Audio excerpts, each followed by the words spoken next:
Ce matin est spécial à Saint-Eustache aujourd'hui. On est devant la maison Smith. Ça a été construit en 1814 et c'est la résidence, c'est la brasserie, la microbrasserie Noire et Blanche. Pourquoi qu'on est ici? Premièrement, moi, il y a à peu près 4-5 ans, j'ai découvert le goût de la bière Surette lors d'un événement de lutte à Comédia à Québec, sur une terrasse dans le Vieux-Québec. Et je suis tombé en amour avec ce genre de bière-là, l'été, quand il fait chaud. Et quand j'ai parti le groupe Soyez-y, mesdames, messieurs, le CIM, David Campion, qui est un des gagnants des concours, c'est un brasseur de bière. Il est venu chercher son chandail et là, on s'est mis à communiquer. Très gentil, m'a amené de la bière. Et j'ai dit, ça serait donc cool d'avoir une bière avec le logo de Soyez-y, mesdames, messieurs. Et là, ça l'a cheminé. Et il est venu travailler ici, à la brasserie Noire et Blanche, et j'ai rencontré les gens.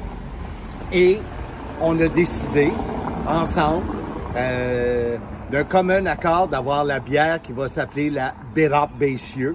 Alors oui, avec les B, Bérap Bessieux. Et cette bière Surette sera aux cerises.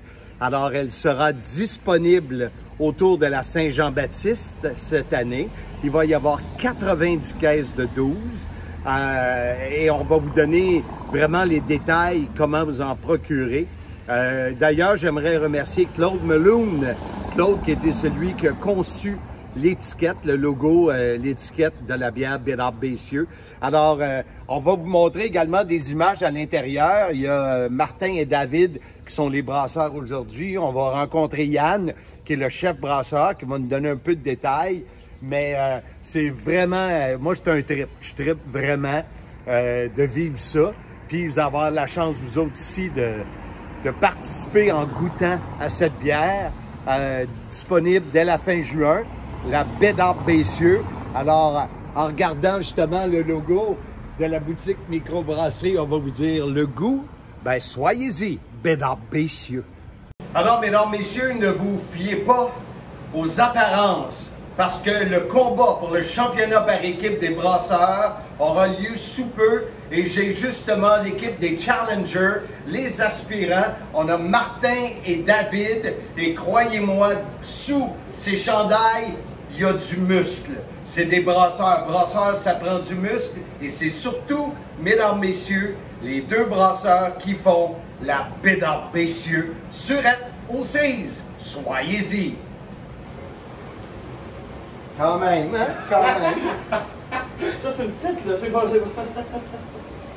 Non, mais, tu sais, ça me fait penser à ceux qui ramaient. Oui. Tu sais, dans Astérix, là. Tout y aller en même temps. C'est l'hiver quand tu essaies de pelleter à la neige, avec ça, c'est long en tabarouette. Ça, il y a combien de gallons là-dedans?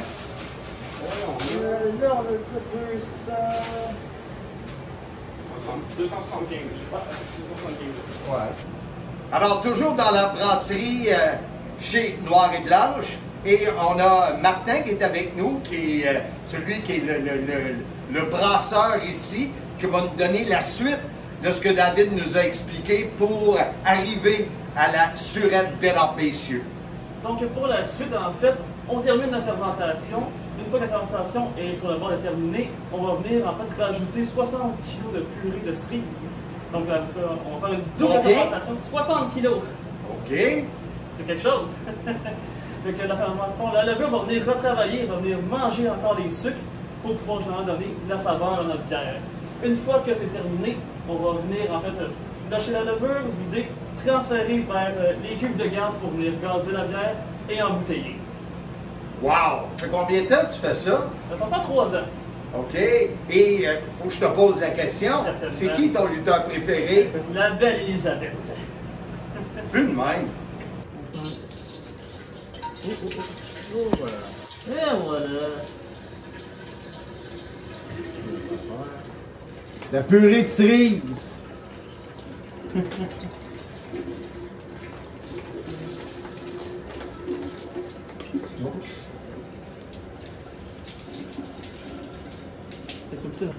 Là, fait que le 20 kg de cerises, vous l'envoyez dans le... Dans le fermenteur. Fait que dans le fond, on a la partie, là, on va rajouter du CO2 pour mettre une pression, parce qu'on a quand même toute la pression du liquide, mettons un 500 litres de liquide de bière. Puis, fait que là, on va vraiment aller pousser vers le bas. Puis là, il va se mélanger, il va barboter. Dans le fond, avec le CO2, on va vraiment venir pousser vers le bas pour éviter, dans le fond. Puis pour que ça goûte la cerise, ben, faut que tu en mettes 3 cakes, là. Oui, exactement. Là, on a mis vraiment le maximum, non seulement pour le goût, mais pour l'aspect de que ça soit ça. Dans le fond, le produit est déjà sûr. Puis on va rajouter avec la cerise aussi. Quand on dit déjà sûr, là, ça veut pas dire déjà sûr d'être bu, là. C'est le goût sûr, surette. Je dis ça pour Maltais, hein. Parce que présentement, on est à 4,73 l'alcool, puis le but c'est d'aller chercher 5,25. C'est quoi qui mange les sucres? C'est la levure. Ouais, moi, si j'en mange la levure, ça peut-tu me faire perdre un peu de poids? Demandez à votre pharmacien. Et voilà. Wow! Ça, c'est de la purée. C'est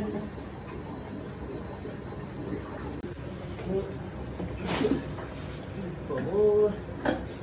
Ça, moi, juste ça.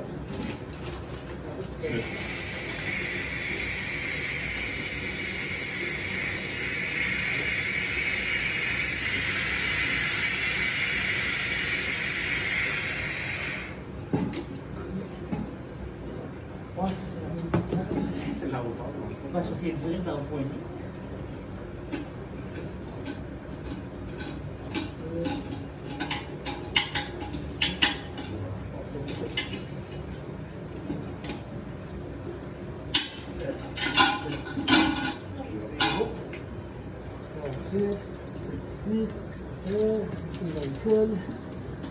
Dès que ça touche à un contact extérieur, on n'a pas de chance. On stérilise toujours. Toujours les plus importantes. Bon, le deuxième de 3. Yes. Comme tantôt, parce que si vous voyez juste la lettre de l'autre, on va venir enlever. Là, c'est ça aligné. Je l'ai de toute façon, il est pincé. Fait que là, on va pouvoir peut-être y aller.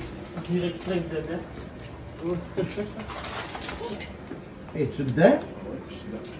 C'est que là, je le pince, comme ça, on ne coulera pas comme tantôt. OK. Je pense que j'aimerais faire un sac de ski. Voilà, c'est fait. Fait que ça, c'est quoi? C'est un autre 20 kilos, ça? Ouais, 19 kilos. Une liste to do check. Ça, ça va être bien. Ok. C'est juste que tout ça, moi, c'est ça. Ah, ça, ça fait le bordel. Imagine, on a mis la crème de noix de coco tout seul en montant dans l'escalier avec un facteur. Ah, ouais. C'est glissant, c'est glissant. On n'a pas eu de plaisir. Ah, c'est quand même, ça se fait quand même assez bien. Ouais. C'est sûr qu'un contenant rigide... Beaucoup.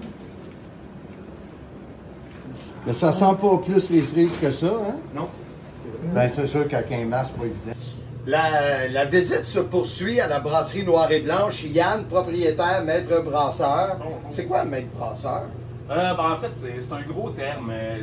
Le côté maître brasseur est beaucoup plus associé à la formation. Là, on commence au Québec à avoir des formations qui rentrent, justement, les deux, David et Martin, oui, excusez.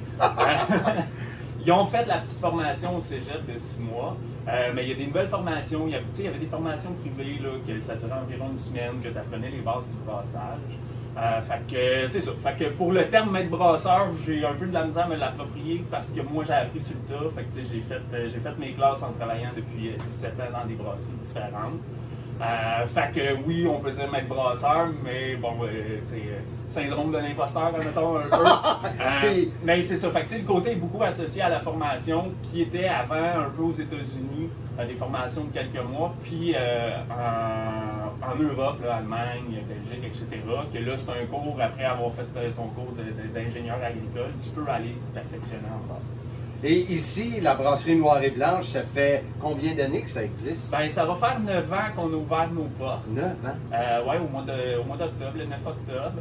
Belle date en plus. Fait que ça va faire 9 ans. On a commencé avec un bon 4-5 ans avec le restaurant. Puis pendant ce temps-là, ben, moi, quand on a ouvert ici, je travaillais encore chez Brasseur de Montréal comme brasseur en chef. OK. Je préfère cette nomination-là, comme maître brasseur, comme on disait tantôt. Ça s'approprie mieux à moi. Puis c'est ça. Fait que on a ouvert ça, puis là le temps, ben, c'est sûr qu'avec les investissements, on n'avait pas beaucoup d'argent quand on a parti ça. Fait qu'avec les investissements, etc., ben, on a été capable tranquillement, au terme d'un 5 ans, de pouvoir créer la petite brasserie ici. Fait que c'est ça. Fait que pour le brassage, c'est ça. Fait que l'histoire de ben, la ville nous ouvrait la porte pour faire un restaurant et non un bar. Fait que ça a changé beaucoup notre plan au départ. Parce qu'au départ, on voulait faire dans le sous-sol, de l'autre côté, on voulait faire une petite brasserie, avoir le petit pub en haut. Puis finalement, c'est devenu un restaurant, puis on a eu un beau succès. Première année, toutes les fins de semaine, c'était réservé tout seul pour des groupes, des trucs comme ça. Quand on a ouvert la terrasse, c'est devenu fou. Fait que ça, c'est un bel avantage pour nous autres, effectivement. Ouais. Cool. Et Yann, on s'est rencontrés, je t'ai amené l'idée, David qui était venu me voir chez moi parce qu'il avait gagné un chandail du CIM. Puis j'étais surpris de votre ouverture, c'est super cool cette histoire-là. Est-ce que c'est quelque chose que vous autres, vous faites? Ben, tu sais, on le fait un peu, mais comme que, tu sais, on parlait tantôt du petit lien vers votre podcast que j'ai fait. Ah oui, ça, faut le dire. Faut le dire. Sur l'étiquette, il y a un genre de code barre. C'est un code Spotify. Fait que si vous avez votre application Spotify, vous allez sur la caméra qui est à côté de la ligne de recherche. Puis vous faites juste comme scanner, un peu comme un code QR. Puis arrive direct sur le podcast. Wow. Ben, c'est ça. Fait que, en fait, oui, on le fait un petit peu. Ben, on a des amis qui ont un band de punk rock. Puis ils ont une compagnie de disques aussi associée à ça.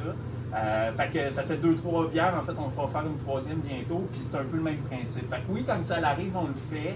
On est super ouvert. On a la capacité ici d'être tout petit, de faire des petits brassins. Fait que c'est beaucoup plus facile pour nous de faire des bières comme ça. Bon, ça coûte beaucoup plus cher à produire et à vendre que le reste. Mais c'est le côté unique un peu de l'expérience qui est le fun. Puis c'est ça.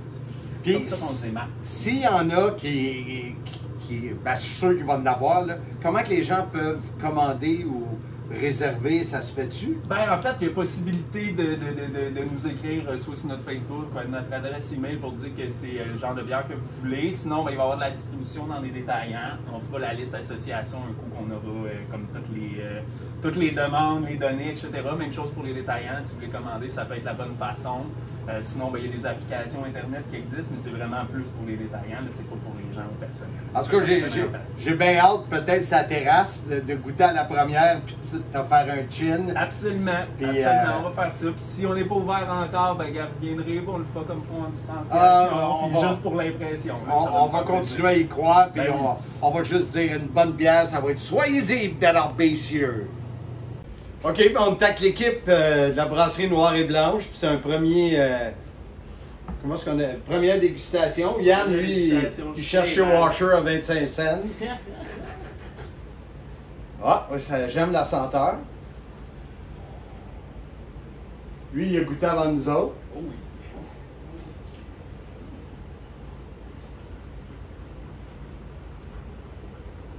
C'est vrai, je trouve que, comme tu disais, le sucre est encore plus là. Très très présent. La levure va venir les manger. Ça va atténuer vraiment le côté du sucre.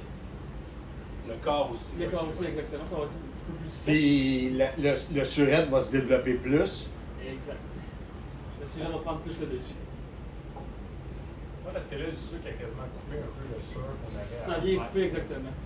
On va garder le petit noyau de cerise qu'on sait. Mais il y a du potentiel. Comme Pat Patterson m'avait dit en 1987, tu as du potentiel, tu Mac.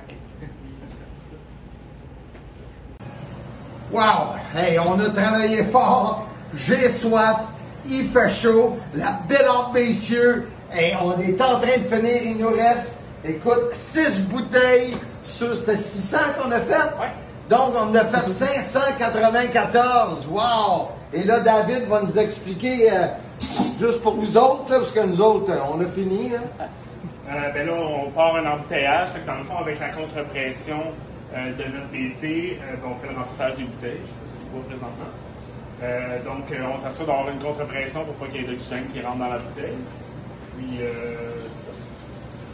le remplissage se fait, 2 bouteilles à la fois tout le temps.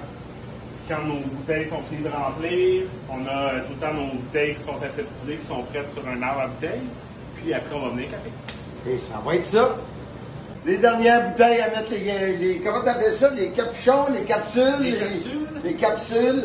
Fait que ça va bien. Regarde-moi ça, comment je fais ça comme un vrai. Oh, c'est tout beau. Voilà. Et voilà. Aussi simple que ça. Il reste 5 bouteilles. Le reste, tout est capsulé. Dépêchez-vous! Ouais, ben là, c'est vrai. On est vraiment rendu à la fin de ces longues étapes-là. On met l'étiquette et après ça, on va pouvoir savourer. Oh, hey, je suis rendu comme un pro, hein? Le logo de Soyez-y, mesdames, messieurs. Il y en a qui pensent que c'est André le Géant. Et voilà, la Mesdames, messieurs. Une surette aux cerises de la brasserie Noire et Blanche disponible. Mesdames, messieurs.